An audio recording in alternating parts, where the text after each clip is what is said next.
Hola, ¿qué tal? El día de hoy vamos a hablar sobre terrorismo en el Perú en el siglo XX. Terrorismo en el cual de repente nuestros padres, abuelos o algún familiar tuvo que vivir esta experiencia en los años 1980 y 1990.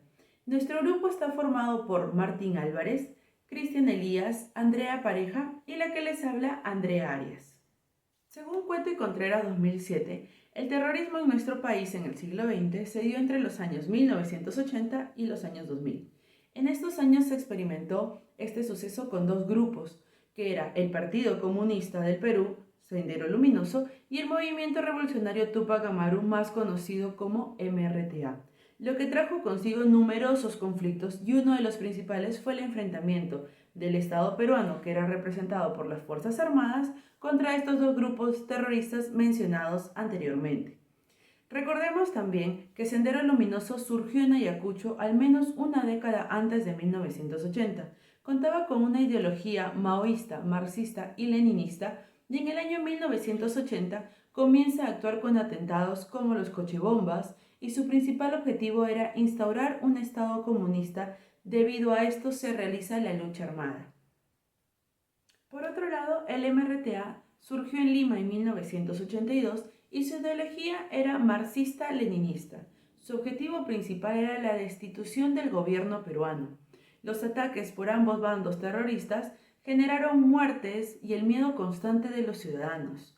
Además, podemos tener también un poquito más de contexto sobre este tema, que en 1930 el Partido Alianza Popular Revolucionaria Americana, más conocido como el APRA, actuó de manera violenta y generó pánico en algunas personas, llegando a considerar que se trataba sobre algún grupo terrorista. Y recordemos también que en la década de 1960 nuestro país sufrió un ataque por algunos grupos guerrilleros. Nosotros contamos con esta información ya que a lo largo de este ciclo hemos visto este tema de terrorismo en diferentes semanas. Durante la semana 11, en donde hablamos sobre los problemas económicos de la década de los 80 y 90, donde estábamos en el gobierno de Belaúnde y García. Estos problemas económicos llegaron de la mano con Sendero Luminoso y el MRTA, quienes no dudaron en aprovecharse y empeorar la situación para tener en sus manos al Estado peruano. Durante la semana 12 vemos el comienzo del Sendero Luminoso, que tenía como líder a Abimael Guzmán, teniendo influencia en los ciudadanos, desencadenando una violencia política en esa década. También se inició la lucha armada en 1980. Durante la semana 14 también hablamos del terrorismo en la época de Fujimori y cómo pudimos concluir en esa época de violencia y muertes. Según la CBR 2004, una de las principales causas del terrorismo en el Perú durante la década de los 80 fue el comienzo del conflicto armado interno por parte del Partido Comunista del Perú, Sendero Luminoso, que inició una guerra popular en contra del Estado peruano. Esto se llevó a cabo después de pasar varios años bajo un mandamiento de dictadura militar. Sendero Luminoso tenía como estrategia el uso de la violencia extrema y el miedo, lo que provocó el incumplimiento de las normas básicas de esa guerra y la privación de los derechos humanos, ya que habían bombardeos, apagones, muertes de víctimas inocentes, etc. Asimismo, la desigualdad social, la discriminación y la pobreza que existía hasta ese momento entre los ciudadanos era muy notoria, porque los campesinos luchaban por un bien común, pero el Estado solo favorecía a los hacendados, generando el resentimiento. Esto no significa que la pobreza sea la causa principal de este conflicto armado interno. Sin embargo, sí podemos afirmar que cuando un proceso de violencia armada comienza, los grupos sociales menos favorecidos son los más afectados. Eso dio ventaja a los grupos terroristas de Sendero Luminoso y el MRTA debido a que consiguieron apoyo y cambiaron la forma de pensar de varios grupos de personas que eran vulnerables y llegando a instaurarles su ideología del pensamiento Gonzalo, ¿no?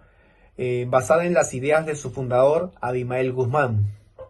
Esta ideología justificaba y promovía la violencia como medio para alcanzar sus objetivos políticos. Por otro lado, según Tramontana, una de las primeras consecuencias que tuvimos por el terrorismo fue que nadie deseaba invertir en nuestro país, debido a que no deseaban invertir en un país en guerra. Las inversiones que pudimos haber tenido nunca se concretaron. Además, el turismo extranjero disminuyó hasta llegar al punto de no tener más extranjero en nuestro suelo peruano. Buenas tardes, hoy día estamos con... Jorge Lainez. ¿Me podría comentar qué es lo primero que piensa cuando menciona esa palabra, terrorismo? Pienso en muerte, pienso en destrucción, pienso en asesinatos. ¿Y saben qué año comenzó el terrorismo en nuestro país? No sabría decirte exactamente. Yo lo recuerdo desde que era niño. Yo nací en el 74 y en el 80, 90 todavía yo escuchaba al respecto. ¿Por qué crees que existió el terrorismo aquí? Desde mi punto de vista, por la edad que tengo, me parece que es porque había mucha injusticia social y algunos peruanos intentando combatir esa injusticia pensaron que el camino era la acción violenta. ¿Le afectó a usted de alguna manera, a su familia o el entorno en el cual usted se encontraba? En el entorno familiar, gracias a Dios, no hubieron ni muertes, ni ningún familiar estuvo cerca de un atentado. Pero la afectación indirecta, por ejemplo, fue el tema económico, ¿no? Porque pues había escasez, se tenían que hacer colas para conseguir las cosas y la gente no se quedaba hasta muy tarde. En mi caso personal, por ejemplo, mi papá era gerente de una empresa y nosotros como éramos sus hijos, entonces había un tema de protección a los gerentes en esa época porque los extorsionaban y los mataban. Entonces sí teníamos seguridad y era algo raro pues para un niño, un joven que tuviera que tener seguridad armada, ¿no? Bueno, pero en general el coche más fuerte que yo recuerdo fue el de la calle Tarata en Miraflores, porque sí estaba cerca o relativamente cerca de donde trabajaba una tía nuestra, entonces sí, es como que lo más sonado para mí. Bueno, hoy día estamos con... Graciela Ingunza Cano, ¿Por qué crees que existió el terrorismo en el Perú? porque realmente al gobierno se le fue de las manos las acciones de los terroristas, ¿no? La verdad no me acuerdo en los años, pero creo que fue en el primer gobierno de Fujimori. ¿Tú tuviste algún encuentro directo, o sea, tuyo o por parte de tu familiar, del terrorismo durante ese periodo? Durante el periodo del terrorismo, sí, no tenías forma de salir a la calle porque no sabías en qué momento explotaban los coches bomba. Claro. Y sí estuve muy cerca a la explosión de la calle Tarata, donde hubieron muchos muertos. Un amigo mío perdió un hijo ahí y después en el Canal 2, que fue horrible porque la repercusión de las ondas fueron fatales, rompieron vidrios y todo.